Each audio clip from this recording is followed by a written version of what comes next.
Hello and welcome to the Black Hat Bushcraft channel. This afternoon I'm out doing some walking around our local lake, and this lake has a trail that goes all the way around it, partially in the woods and partially out in the open. Probably 2/3 of it's out in the open. The sun is still high in the sky and conditions here are literally 100 degrees in my area today. Humidity is high, so I am losing a lot of fluids through sweating. However, I came prepared. I brought my stainless steel bottle and cup set, and I brought a water filter kit with me today. And I did that on purpose because I wanted to actually practice filtering some water here from the lake. Should be safe, and I thought I'd bring you guys along for that. You know, being that it is now the heat of summer in my area, I start to think a lot about hydration. And sometimes we take for granted that we can get water. Sometimes we think, oh, we'll just dip some water and boil it and that'll make it safe. That's partially true. It will disinfect the water in that it'll kill whatever is biological in that water, such as viruses, protozoa, bacteria, things like that. It will not take out chemicals that might be in that water. It will not filter out heavy metals such as mercury or chromium or things like that. And of course, there are things such as microplastics and pollution like that that can be in the water. So in all honesty, in an urban area, semi-urban area where I'm at right now, it makes sense to not just depend on boiling that water. If I really want to make it safe, it makes sense to filter that water. And then I could add the added precaution of boiling that water to go for the safest possible water. However, it's 100 degrees, and the last thing I want to do is sit around and boil water and then wait for that water to cool. It's just not practical. So right now in my area, it makes sense to filter water. Again, I'm a huge fan of the old-fashioned way. Get a fire going, boil that water to disinfect it. But if you're in a situation like I am in a semi-urban area, it makes sense to filter that water because there are other things besides just biological pathogens that can affect your body negatively. So having a modern filter makes sense, again, to take advantage of technology and use commercial filters to your advantage. Now, with all of that said today, I wanted to demonstrate for you using the Sawyer Mini Water Filter. Recently, I demonstrated using the Grayl water filter, and I stated that in my opinion, that is the best filter and best filtration that you can get. It's the most convenient, simple. Scoop that bottle full of water, press it 8 to 10 seconds, and you have the best filtered water that you really can get in the field. The Grayl filtration even says, in addition to bacteria, protozoa, and chemicals, microplastics, things like that, it even says that it will filter out viruses. The Sawyer Mini and most commercial water filters do not make that statement. And so just be aware of that the Grayl is one step above in the filtration, and it's so convenient. You just fill that bottle up, 8 to 10 seconds, you press it, you've got water, and you've got a container that you're drinking it out of. So that's why I say the Grayl is the best. Now, a very good second filter is the Sawyer Mini. I like it a lot. And even though it doesn't filter out viruses, or it doesn't say that it will, it doesn't make that claim, in North America, viruses are not a real big deal. Now, some of you guys watching this may be in areas where viruses are a problem in the water. Be aware of that. But in my area, viruses are a very small concern in a water source such as what's behind me here. So it's not something we really have to worry about. So the Sawyer Mini is a very easy filter to use. What I like about it is it's widely available. You can go to your local department store and find it for probably under 20 bucks. It costs probably 1/3 to 1/4 of what you're going to get a Grayl water filter for, depending on the model you buy. If you buy the ultralight Grayl, that runs in at about 70 bucks. If you buy the GeoPress, the full-size Grayl, that thing's going to go anywhere from 90 to 100 bucks. A Sawyer Mini kit can be had at your local department store for under 20 bucks. So I think it's worth mentioning because it is a really good filter and it's widely available, and some people that are not going to spend the money for the Grayl products may be willing to spend the money for the Sawyer, and I recommend it for that reason. So with all that said, let's get my Sawyer Mini out of my pack here. Let's filter some water here from this lake and take a look at how this operates. All right, so this is my little day pack that I've been hiking with, and in here I have everything that I need to disinfect water. The first item I have here is just my Pathfinder 32-ounce stainless steel bottle and cup set, and I just have it in a cheap little shoulder carrier. Works good for the environment that I'm in. And I also have in here my water filter kit, and this little bag carries everything that I need for disinfecting water. Let's open up this kit and go through that now. All right, so let's open up this kit. And basically what I've packed in here is the things that come with the Sawyer Mini when you buy it. And the first item we'll talk about is the actual filter itself.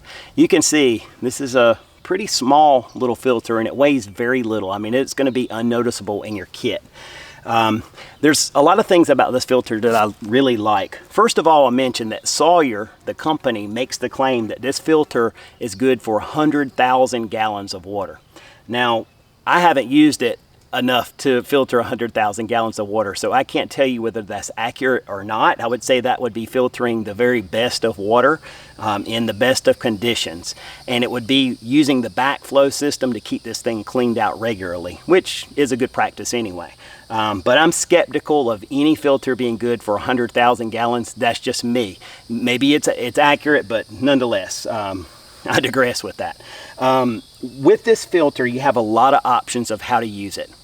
First of all, one of the most simple ways that you can use this filter is to attach the straw that comes with it, just like this. And this sort of makes this turn into like a life straw type product, where you can just stick this straw down into a raw water source, whether it be off the landscape or out of a bottle, and then you can just open this valve and drink straight from that, or draw water straight from that. I've never really used that, maybe once or twice in a bottle. I just scoop some water up in a bottle and drink that way just to try it, but that's not how I normally use this, okay? Another option is this has threads on the end of it, and this is the water bottle that actually comes with this filter. And if you open this up, you can screw the filter onto this bottle. And so let's say that we fill this bottle with raw water off the landscape. Now we can squeeze and filter, or even just hang it up and let it drip through gravity style. Or you can simply drink from this valve and drink from the bag that way. So that's what I normally use, is I connect this to a bag, and that way I can filter more water. And this is the one that comes with this. I have another couple of bags that are made by Platypus, so it's versatile in that you can use this as a common thread pattern. I'll give you an example. Coca-Cola, Mountain Dew, Dasani water, all of those water bottles, or those drink bottles, are the same threading as this. So you can screw this onto a Coca-Cola bottle. You can screw it onto most bottles that you're going to find in a setting like this. There's trash cans around on this trail. I could go to any one of those trash cans, pick up a bottle, scoop water up, screw this on, and drink from it. So I really like that flexibility. That's added bonus about this filter, in my opinion. All right, so when you buy a filter, you're going to get this little bag. You're going to get the filter. You're going to get the straw, and you also get a plunger. What this is good for is you can connect it to your filter and flush water out from the mouthpiece here. So you use clean water, disinfected water, and now you can flush this thing out in reverse to clean out particles. And it's a good practice to do that regularly to prevent your filter from clogging up. And that I'm sure that's an essential part to getting 100,000 gallons out of this filter. I've got a couple other items in my kit. One, this is a little funnel that I got for about 50 or 75 cents from like a Dollar General type store. It's a small filter, but it makes it so much easier to fill this bottle up, as I'll show you. Yes, it's a comfort item, it's not necessary, but when you have a kit like this, why not throw something in that makes your life easier? Weighs very little, takes up no space. Not a big deal. All right, and one other thing that I thought I would mention that's really important when it comes to hydration that people overlook, and that's electrolytes. You get dehydrated and you sweat and you sweat and you sweat in weather like I'm in right now, 100-degree weather, and you keep drinking water, but if you're not taking in electrolytes too, that water is not going to help you rehydrate properly. So I always, in my filter kits, I throw some things in here. This stuff's called Drip Drop. Oral rehydration salts. This is a lemon flavor. These are available commercially, and this is really good stuff. This is like for real. When you're getting dehydrated and you can't get rehydrated, this is the kind of stuff you want to use. You can also go to your local grocery store and just get something like this, which is Gatorade individual serving packs. They have a lot of electrolytes in it, a little bit of sugar, give you a pick-me-up. So I keep some of these little individual serve packets in here. Two, it helps the flavoring of the water. So if for no other reason, you can get some flavoring from it. But again, having electrolytes is a very crucial part of hydration. And I highly recommend in hot weather that you keep these things with you when you're sweating a lot, because you're losing that stuff constantly, and just drinking water is not replacing that. All right, so this is the kit that I'm carrying right now. Also, this piece of cotton cloth is just an old dirty flour sack type rag, And you can use this as a pre-filter when you're filling up your bag. We'll talk about that in just a second. So anyway, let's filter some water because I'm getting thirsty. All right, so what I have here is my stainless bottle and cup set. And the way I'm gonna look at this is for disinfected, clean drinking water. And this is gonna be for collecting water or raw water off the landscape. All right, there's more than one way to do this, but this is how I like to do it, and to me, this is the easiest way. I know some people will have a concern about infecting, so to speak, my cup with this raw water. But for me, there's nothing that I'm going to use this cup for later that doesn't involve heat, cooking something, or boiling the water to make coffee, that type of thing. I never drink out of this just like it is. I have a Kapilka cup that I use for that. So this is a cooking vessel, and anything that I use it for after this exercise here is going to involve heat, which is again going to just kill any pathogens that might be in this cup. All right, so this is very simple. All I'm going to do is come down to this source, and I'm just going to scoop up water. And I'm not going to worry about too extensively the fact that there's going to be some silt and there's a little bit of just some garbage in there. It doesn't look very pretty. But the nice thing about that is I'm going to pre-filter it from here.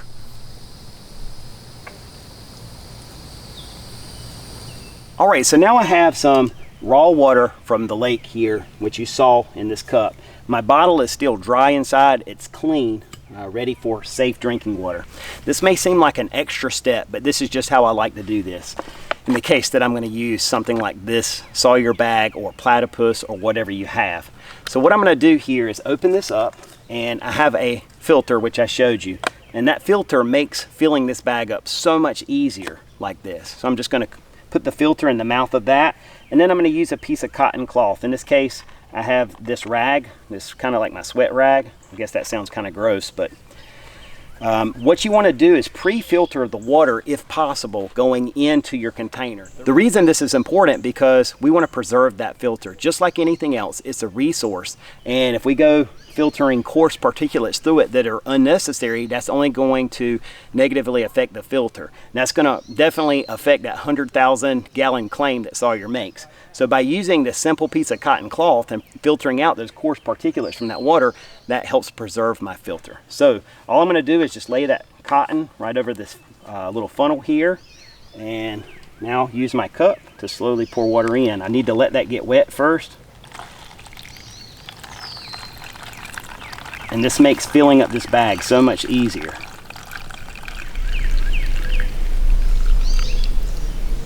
That's it, the bag is full. This cup and bag actually make a good pair. Now what I want to show you is,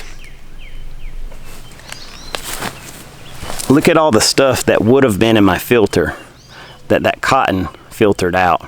And it's probably hard to see that with the lighting I have, but there's a good bit of silt and this stuff that would have been filtering that this took out for me. So again, that helps to preserve that resource. All right, so at this point I have this Sawyer water bladder filled up, and just looking down in there, there's no doubt that that water already looks better just being filtered through the cotton cloth. It's hard to show you that on the camera, but it definitely looks better. At this point, all I'm going to do is simply screw the Sawyer filter onto the bag, okay? And now we're ready to filter water. At this point,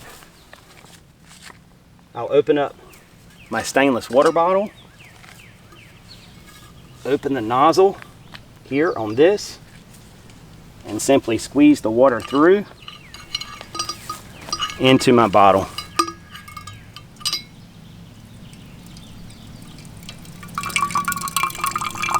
And when you're working with one of these plastic bags like this water bladder, you don't really want to squeeze on it hard. Just kind of give a little bit of pressure. Don't get in a rush. Because again, that bag is a resource, and we don't want to put too much pressure on that and cause it to bust prematurely.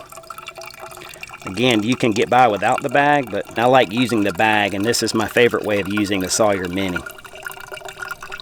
So you can see right now, I'm not even squeezing this bag, and the water is just coming through the filter. Once it gets started, it'll seep through, just gravity. So you could rig this up with a piece of cordage and just let it hang and do the work. It may take a little longer, but if you're in a camp or something, then that would be a simple method here. Just hang it up and let gravity do the work for you. All right, so let's see what this water tastes like. Tastes good. Tastes fine. The only problem is it's hot. I don't like drinking warm water. So it takes away from the refreshing effect. But nonetheless, it will help to keep me hydrated. One thing that might make it a little better is one of those Gatorade packs right now. May do that. So in the case of not having a stainless steel bottle such as this one to carry clean water in, you can just simply do this. And that works fine too. All right, so within just a matter of minutes, I was able to refill my 32-ounce stainless bottle, and I was able to work on hydrating myself just drinking directly from the filter. So now I have water in my pack, and I've got water in my gut. So for me, I think a commercial water filter is really a good option. Right now, being in a public area, there's no way I could light a fire to disinfect water. So if I didn't have enough water or didn't carry enough water on me, which is difficult when you're out for a day or 2 or 3, then I would just have to leave and go get water from the store somewhere, get water at home. I know the best way to disinfect water where it comes to biological pathogens such as bacteria, protozoa, and viruses is to boil that water. But I'm in a public place and there's just no way I could light a fire here. I could get in trouble for that. And with it being 100 degrees out here, the last thing I want to do is have to light a fire. So consider a commercial filter for your kit. It is a luxury, but it's really a necessity too, because this time of year, priority number 1 out here right now is hydration. So I want to thank you guys for taking the time to tune in. I hope this is helpful for you. The Sawyer Mini is a time-tested and proven, and it's a well-respected filter in the backpacking and outdoor community. So give it a look, especially if the Grayl bottle is not something in your budget, or if it's not something that you want to invest in. The Sawyer could be a good second alternative or even a backup filter in your kit. Thank you guys again for taking the time to tune in. I hope you enjoyed the video. There's a lot of links down below for more information on my social media accounts, and also where you can get these different filters or other kit that you may be interested in. Again, thank you. Take care. Until the next one, God bless. If you enjoyed this video and would like to see similar content, please subscribe to the Black Hat Bushcraft channel. Thank you for your time and interest, and I hope you'll come back soon. Take care.